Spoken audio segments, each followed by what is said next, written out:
আদ্দিন হাসপাতালে আছেন সহকর্মী মেহেদী হাসান বাপ্পি, সেখান থেকে সরাসরি যুক্ত হচ্ছেন তিনি। মেহেদী, আদ্দিন মেডিকেল কলেজ হাসপাতালের লাইসেন্স বাতিলের পর সেখানকার পরিস্থিতি কেমন দেখছেন? ডানা, ধন্যবাদ আপনাকে।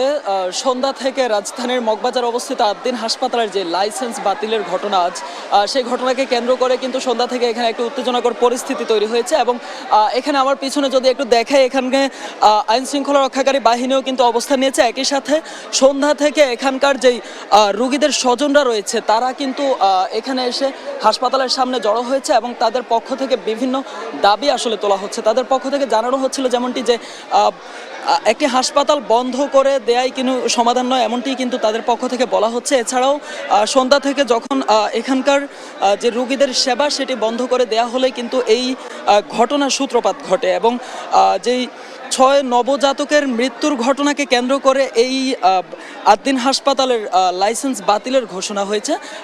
এই ঘটনাকে ঘিরে কিন্তু এখন পর্যন্ত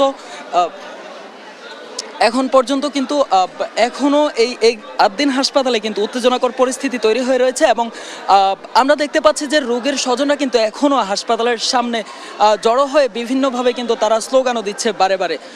ডানা, এই ছিল রাজধানীর মগবাজারের আদ্দিন হাসপাতালের সবশেষ পরিস্থিতি।